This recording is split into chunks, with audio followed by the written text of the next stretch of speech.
Welcome to Advanced Backlog Refinement. In the first level of backlog refinement, we looked at developing a shared vision, creating teamwork, and establishing a structure that we could all follow and to refine work. On level 2, we're looking at helping the team and the product owner work together more closely to better understand the work, and then together to establish norms to improve flow. The two norms that we use are called definition of ready, which the team develops with the product owner, and sizing. Sizing is a way of creating work items that are similar in size so that we can be more predictable and understand more clearly how work can flow into the system. So let's look at this through the lens of manufacturing first. How does manufacturing workflow? So let's say we want to create an airplane. Lots of parts and pieces go into creating an airplane. We're just going to focus on one particular part. So the first thing we'd have to do is we'd need to order a lot of material. That material comes in big slabs. Obviously, if we have a fellow that's trying to create that part, he's got a particular machine that he uses. We can't fit that slab into that machine. It's too big. So what we need to do is size that material. So what they do in the plant is they break that material down into the right size to fit into the machine. That way we can be predictable. So when we break the material down, it gets brought over to the machine in small pieces, in small batches that can then be taken in. That machine can create those parts, and those parts are then packaged and shipped to the manufacturer of the airplane. Pretty simple and straightforward.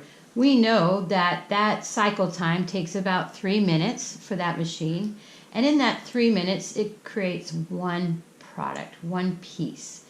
We also know that the worker can work about 6 hours a day, and in 10 days he could work approximately 60 hours. So we can create a very predictable flow. So how does that work in software development or in any kind of digital product? So basically, we start off with a vision, an idea of what we want. It's not as clear as an airplane. Airplanes we've been making for a long time. Digital products we haven't been making for a long time. So we start there, and we develop what we call a product or service vision. And that vision is really all around a product that delivers value to our customer. And then we start breaking that down, and just for ease, we'll just say we're going to break it down into user stories or product backlog items. So what we have here are the product backlog items. You can see that they do not match these backlog items that are going into the machine. They're all different shapes and sizes. And what we need to figure out is how many of those things can we get done in a 2-week period, what we call a sprint, so that we can see how we can add pieces or features to improve our item that we're trying to make, our digital product or service. So the thing that we use to break these down into some kind of sizable effort is what we call sizing. So there's two things that we need to think about here. How do we get these to the right size so that we can be predictable?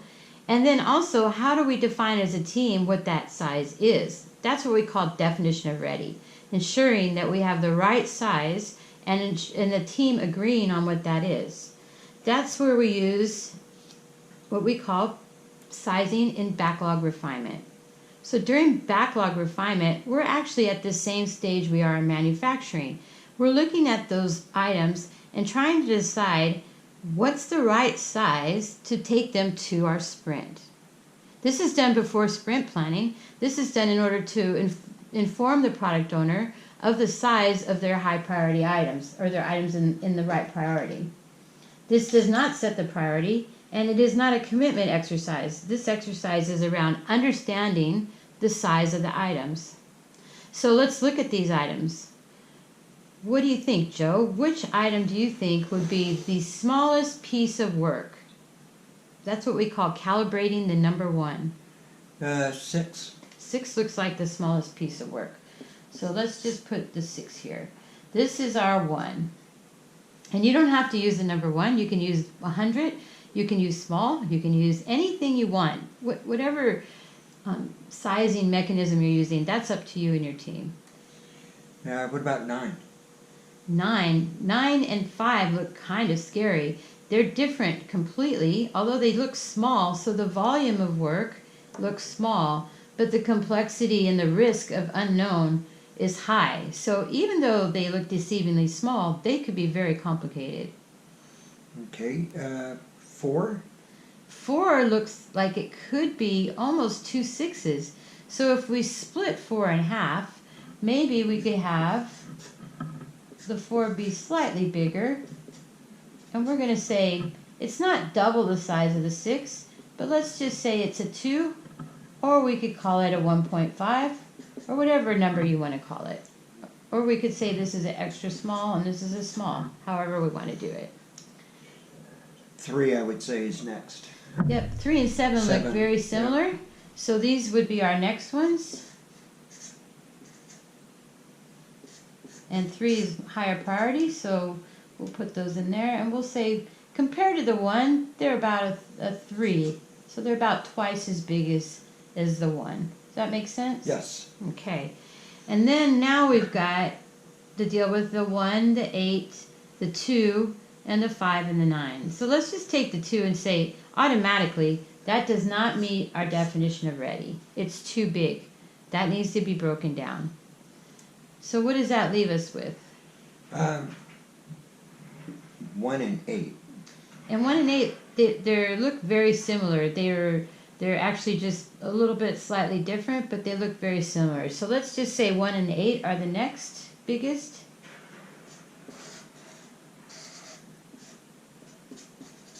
And what do you think? Compared to the 1, they're about a 5. That would be 4 times as big. Yeah.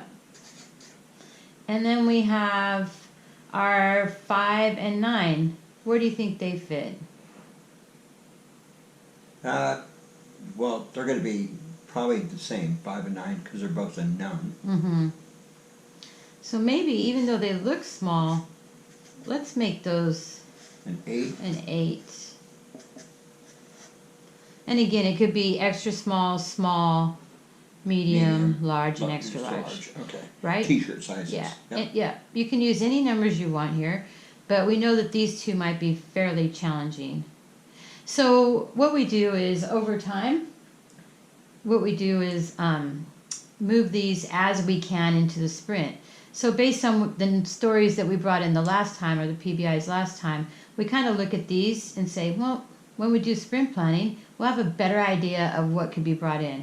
Also, we can have a conversation with the product owner, and we could say, you know, product owner, we've got the 6 highest priority is the smallest and looks like least risk and least complex thing.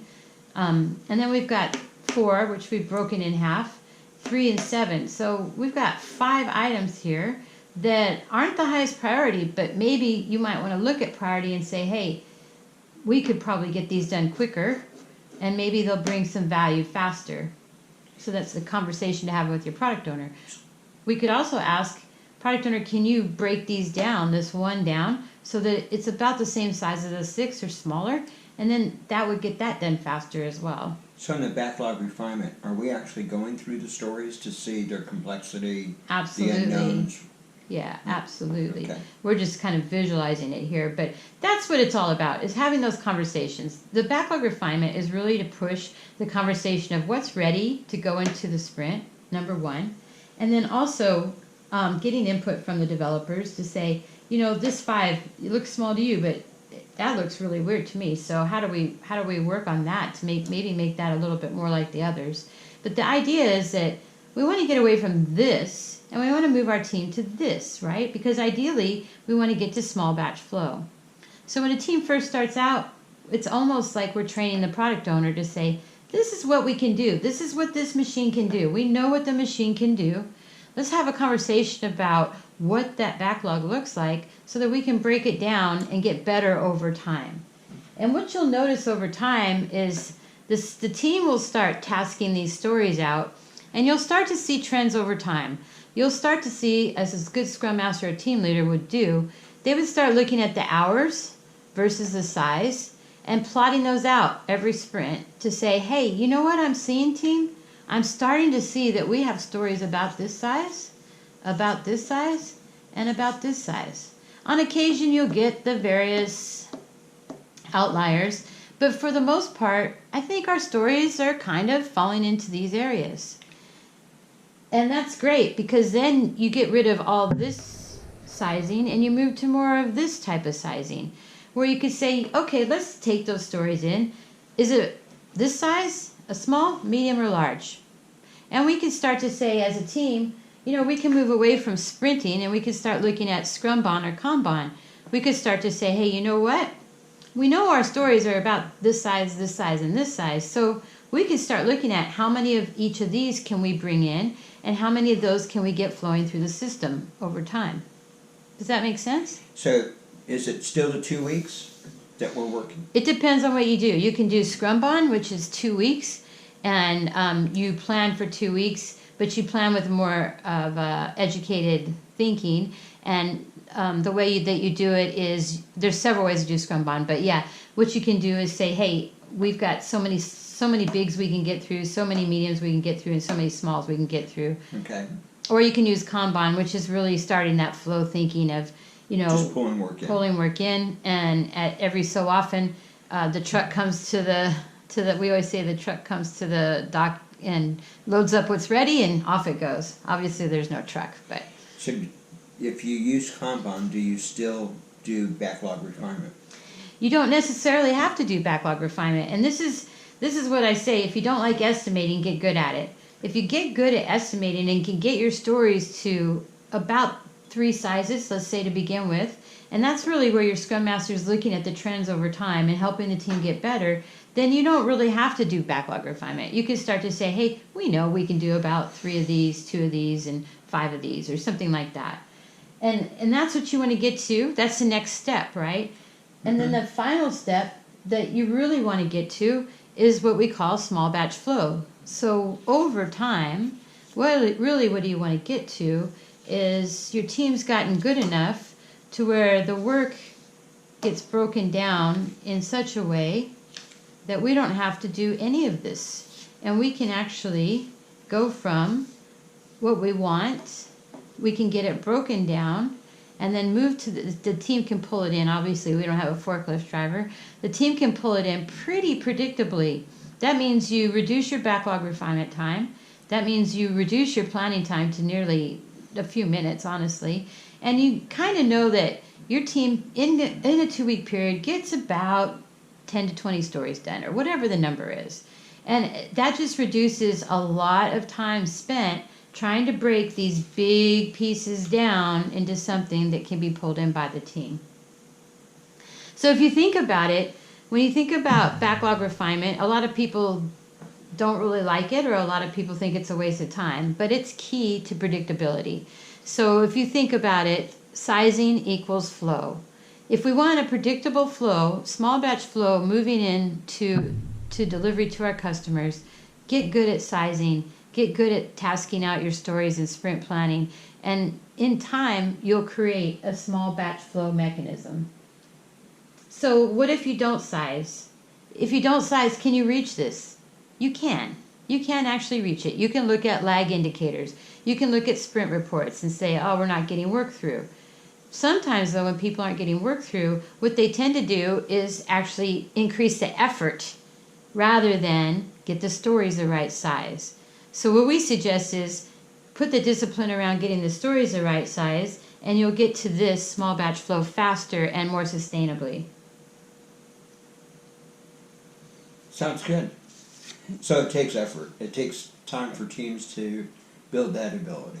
So it's predictability. It's actually trying to get us to a predictable state so that you can deliver your value to your customers in a way that is predictable and develops confidence and trust. It seems like a silly little thing, this sizing, but it sure does make a big difference, doesn't it? Yes.